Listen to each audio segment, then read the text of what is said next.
Well, hello everybody, and welcome. This is Lizzie and Justin from Thirdspace, and we are here for another week of Turning Towards Life, which is a great delight for me, Lizzie, to be sitting here with you when you just came on. I said this to you when you arrived, but when you came on the screen, I could feel a great welling up of joy to be in your presence. So this is also a first for us because we're recording this in the dark at night, which we've never done before. We can't go live tomorrow because it is the third session of the year of our 2023 to 2024 professional coaching course, and we're right in the midst of things. And tomorrow is going to be a very full day. So there is not a minute for a Sunday morning turning towards life, and most things give way towards turning towards life, but the PCC, the professional coaching course, doesn't. So it's lovely to be sitting here with you in the dark late at night. It feels to me like a late night broadcast, which I suppose it is. Not that late, but anyway. And welcome to all of you who are here. I think I want to say a particular hello to the people who are participating in our professional coaching course, who are up to amazing things. Actually, we've seen a day, we've done our guest client day where people come in to be coached, and it's gone incredibly well, and I'm feeling filled with pride and joy at what's possible, how we can be for one another, how true and real and loving and kind and direct and generous it's possible to be. And that's what's been happening today. So I'm filled with that. So hello to all of them, and hello to all of you who are with us, new and old, near and far, in all the different platforms that you're with us. You're very welcome to be with us. And before I even pause, Lizzie, so that you can say hello, I'm just going to say to everyone, it's really thrilling to be teaching and learning coaching, which is one of the things that we are very committed to. And if you would like to do that with us, our professional coaching course for 2024 is coming up in the summer, and on the way to that, we have 3 of our 2-day foundations of coaching programs that you can do online from anywhere in the world in March and May and July, and you're so welcome to join us. You can find all of that at wearethirdspace.org. And that is the end of my joyful and enthusiastic plug for all things Thirdspace, and now I'm being quiet. Thank you for the plug, Justin. And hello to everybody who's on this year's professional coaching course, some of whom I know and others I don't. And my goodness, it's such a ride. And so I'm, of course, already making all these connections, Justin, between this source, The Most Important Thing by Julia Fehrenbacher, and what it means to be a coach in the kind of work that we do. And how you just said, it's amazing how we can be with one another with such realness and truth and presence, I think, something like that. And of course, we can do this in part for ourselves, but it's so beautiful when other people can do this for us. So this poem is both a nod to what we can be for ourselves, but also what we can be for other people as well, that we can be a home for other people's worlds as well as our own world, inner world. So I'm going to read as usual, and we'll see where this takes us, Justin. And thank you for being here. And thank you, everybody, for joining us. Thank you for following and being part of the conversation with us. It's such a joy. And as usual, if you want to reach out to us, you can by finding us on our website, emailing us, interacting with us on Facebook. We'd love to hear from you. So this is called The Most Important Thing by Julia Fehrenbacher. And Julia, thank you again for just being the person who says things in just the right way, and who, your depth and speaking of life through this spoken and written word meets me so many times. So thank you, Julia, if you're listening. We're so grateful. So here we go. The most important thing. I am making a home inside myself, a shelter of kindness where everything is forgiven, everything allowed, a quiet patch of sunlight to stretch out without hurry. where all that has been banished and buried is welcomed, spoken, listened to, released. A fiercely friendly place I can claim as my very own. I am throwing arms open to the whole of myself, especially the fearful, fault-finding, falling apart, unfinished parts. Knowing every seed and weed, every drop of rain has made the soil richer. I will light a candle, pour a hot cup of tea, gather around the warmth of my own blazing fire. I will howl if I want to, knowing this flame can burn through any perceived problem or any prescribed perfectionism, any lying limitation, every heavy thing.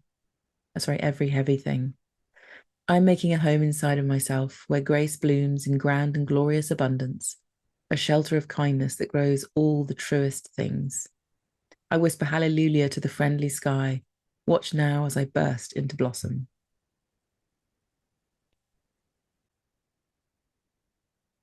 Thanks, Lizzie. And thank you, Julia. I'm also very moved and enlivened by your words. This is the most important thing.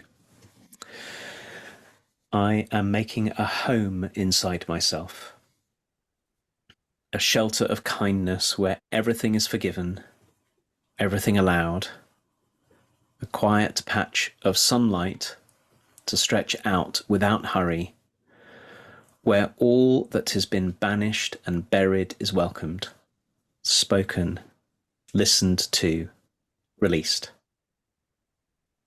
A fiercely friendly place I can claim as my very own. I am throwing arms open to the whole of myself, especially the fearful, fault-finding, falling apart, unfinished parts. Knowing every seed and weed, every drop of rain has made the soil richer. I will light a candle, pour a hot cup of tea, gather around the warmth of my own blazing fire. I will howl if I want to, knowing this flame can burn through any perceived problem, any prescribed perfectionism, any lying limitation, every heavy thing. I am making a home inside myself where grace blooms in grand and glorious abundance, a shelter of kindness that grows all the truest things. I whisper hallelujah to the friendly sky. Watch now as I burst into blossom. Thank you, Justin. So the place, as you're reading, Justin, that feels like the place I want to begin is that I know in me there is a kind of, like, I can't read this poem enough times. Like, it addresses something, a dynamic in me of, oh no, but this part really does need to be banished. This part really does need to just be buried somewhere because it's not okay. I feel like I could read this so many times because that seems to be hard to shake. That no, these parts of me really need to go away somewhere rather than be welcomed, rather than be held in this beautiful hallelujah kind of friendly sky. And so I bring this in the spirit of the most important thing that Julia's talking about as being like allowing myself to be this kind of radically forgiving towards myself just feels like I need to be reminded again and again and again and again and again and again and forever. Because so far I always have pockets of, oh no, that piece needs to go, that needs to die. That's not okay that it's here. And so there's a judgment on inside me, on me, the various pieces of me. And then when I read this, I think, oh, I can be that radical. I can welcome my laziest part or my most judgmental part or my most afraid part. my most mean part, and they all have a home under this friendly sky. And thank goodness it's that friendly. It's that friendly. And I know that, Justin, you're one of these people. There are people in the world who do welcome things. I think, how have they welcomed that thing? How have they been okay with that? And then they're the points, they're the people where I go, oh, that's what I want to be like. I really do want to be that person who goes, no, no, that is also welcome here. And of course, I know myself as someone who welcomes a lot. And I know I have some barricades behind which things are poked that aren't welcome. And so I think this is a kind of declarative recommitment to the fierce friendliness that's possible in a human being, and my wish and ambition to be that. So good to hear you say all of that, Lizzie, and to hear the way that you're talking about, well, really what Julia's talking about, a commitment to growing something inside yourself. There's so many ways it would be possible to open talking about this. And one way would be to talk about falling short and how hard it is, and all of those kind of things that we can find in ourselves. So what I notice in your way of talking is the hopefulness that's in it. That however hard this might be at times, what it is when we commit ourselves to growing something. And actually, what I was thinking whilst you were talking, I was thinking, wouldn't it be fantastic if more of us got to talk about this earlier in our lives? Like, I know this as well, I suppose, because this Julia's talking about something so human. What it is when what we find inside ourselves is something that's not a home inside ourselves. We find that which excludes and that which judges and that which pushes away as our primary experience. And I so remember the moment took me till my mid-30s. I remember being 35 and it beginning to dawn on me that my whole orientation, that the orientation inside myself, which was also the orientation of me to the world, was one of harsh judgment. I mean, I thought I was being, and of course, inside and outside are so closely related to one another. So I just thought everybody was talking about me all the time, judging me all the time.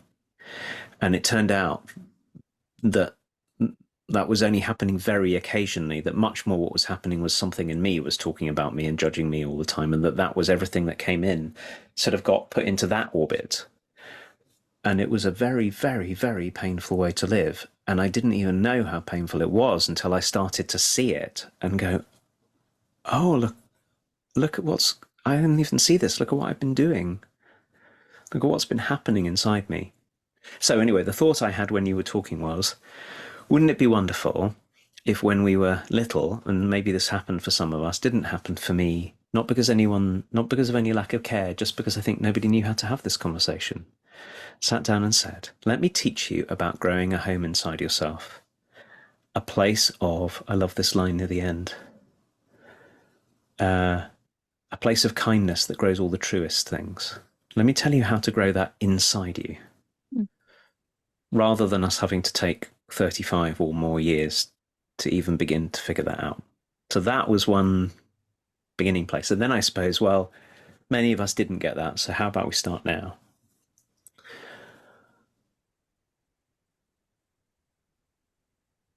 And I think this line that has really touched me very deeply, is that line, a shelter of kindness that grows all the truest things. I think sometimes it's easy to imagine that kindness somehow is soft in the sense of like wishy-washy. Well, if I have kindness inside me, then I'll never get out of bed and I'll never do anything and I'll never be able to ask for what I want and I'll never be able to say no to people, and all of that stuff that we imagine it will sort of make us put us in a sort of victim position in the world in places that we don't need to be in, that we're not. So, what about a shelter of kindness that allows us to grow the truest things? Because then the truest things can be fierce love and gentle love, and the truth of what we value, and the truth of our anger that sometimes is needed to break through injustices, and the truth of our appreciation for one another, and the truth of I could go on. To connect kindness and truth inside us rather than harshness and truth, I think is such a valuable act. And my guess is that more of us have harsh inner worlds than kind inner worlds. On balance, we've sort of equated harshness with the way to survive in the world, and haven't seen that kindness can be this. So last thought is, for now, is that maybe there's a sort of revelation that Julia is offering us, which is to connect those two up and to grow something inside us which is filled with kindness, in which nevertheless what we most need. I think we are oriented towards truth, us humans. It's really helpful to tell the truth. That's the home for it that Julia's talking about. I can so find that in me, Justin, in order for the truth to be told, it's harsh. Like the truth is a hurtful thing, or is a sharp and exacting thing. And so to orient myself to life in a way where when kindness is happening, that truth could be really, really, really could be there. In that kindness, the most truthful things might happen. And I've been thinking today about just the state of lots of our relationships in life is pretty messy, and we're saying hurtful things to one another all the time in the world, and we're not managing to stay in healthy relationships with one another a lot in the world. And I've just been thinking, what makes it that way? What makes it that way, that we find it difficult to be in relationship with each other, and for there to be peace and communication that is in service of truth and goodness. And I feel like this is the thing, that the way we're speaking to ourselves first and foremost, and the voices that we've acquired along the way, don't allow us to let each other off the hook, because we can't let ourselves off the hook. You know, we're like holding ourselves and each other to these standards, and like an exactitude, that word is coming to mind, like you have to be like this, otherwise this can't work. And of course it starts here, but as you were reading, Justin, I got this, and of course you've been talking about what's happening, the program that you're running, this year-long program at the moment, and I know what that is, and love it. And the reason I love it is because this is what I think happens over that time when we're learning to soften and to soften and to soften, is that we get to be a shelter, an unusual in our current world shelter for our own and other people's harshness. And we get to rewrite harshness into kindness somehow. And maybe that's one way of describing the work that you and I are most committed to in the world, is we get to find the ways that we're mistreating ourselves and rewrite the story so that we can welcome ourselves and welcome what's here and who's here, rather than be slicing it to pieces the whole time, whether it's us or another person in the world. And so I just feel very connected to this being also the place from which we can relate. And I wonder how different the world might be if we were relating from this place, both with ourselves and others, and what kind of creation would be here if we did. I'm reading a new pair of books at the moment that I'm really enjoying about the work of someone called Alfred Adler, who was he was a contemporary of Freud and Jung, but not as famous as either of them. It's a great book that someone introduced me to. Courage to be Happy was one, and the Courage to be Disliked is the other one. And it's full of brilliant ideas, really clear, fiercely loving ideas, some of which are quite hard to read. And one of them is coming to mind as you're talking, because I was thinking about that the idea that's in this book is what Alfred Adler called separation of tasks, which is I have to figure out what's mine to do and not get you to do for me what's mine to do. Mm-hmm. And I think Julia's poem is talking about a task that is ours to do, not for other people to do.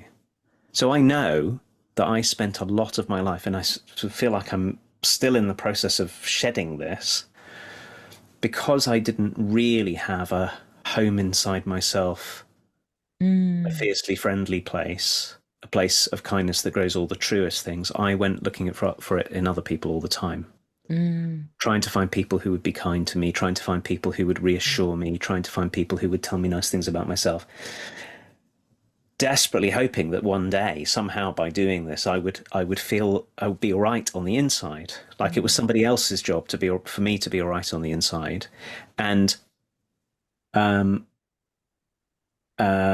not doing that work on the inside myself. And then also, of course, if people were unkind to me or harsh to me or criticized me, it was intolerably painful because I didn't have anywhere in me that I could find what Julia's talking about. And it's it got me into so many scrapes, but also so many distorted relationships, needy places where I was really primarily being in relationship, friendship, or whatever with somebody else in order to get the thing that was missing in me that they couldn't give me. That's the thing about separation of tasks, which I really love. So it is my task to do what Julia says, not just because I get to burst into blossom, which frankly is a very delicious thought. Surely we should all get the chance to burst into blossom, and there's a lot we can do. Not just that, but because it also frees me from making demands on other people that they cannot meet. So Julia doesn't say that part in this, but it's implied in this, is that we do this for one another as well as for ourselves, which is what I came to this as you were talking about our coaching program, because to learn to coach in the way that we do it and the way that we teach it, we have to do this work to find shelter in ourselves so that we're not seeking getting supplied by the people that we coach with something. I'm not coaching you in service of me getting something from you which I need, which I can't find. As well as, our husbands and wives and partners and children and parents and friends and colleagues and all of that. It's helpful in all of those places as well. Oh my gosh, Justin, if anybody's listening on just audio, I've got this very kind of cheeky smile on my face because I can see all of the ways that I farm this out. Like, as you're saying that, I can find all of the ways that I farm out the jobs. So when you're saying, separation of tasks of what's mine and what's yours, I can find myself making mistakes with that all the time. And for me, it mostly generates some kind of sacrifice story of like, this isn't fair. Someone else should be taking the pain, for example.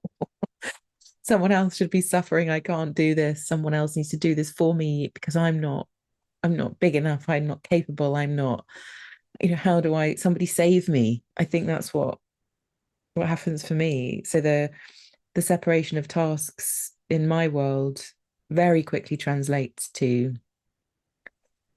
someone needs to be doing this and not me. And how do I get that done by someone else? And of course, it never gets done by anyone else. So I get into this spiral of feeling hard done by somehow. This can't be right. Someone needs to, I'm not capable, I'm not big enough, I'm not grown up enough. Someone needs to come along, and nobody comes along. And then I'm annoyed that nobody's come along to do the thing for me. That I feel inadequate to meet the task, or feel less than in some way. So I'm really amazed and really grateful to be in that opening, Justin. And I think maybe this is a perfect place to end the conversation for me, in this lovely kind of opening that you've brought. So thank you. And I'm going to be Googling Alfred Adler and finding separation of tasks and seeing what it can teach me. And maybe we could find a source that's really focusing on that. Would be wonderful. So thank you everybody for being with us. Thank you, Justin, for being here. Thank you, Julia, again. And we're going to be back next week, with another source chosen by Justin next time. Thank you, everyone. Bye bye.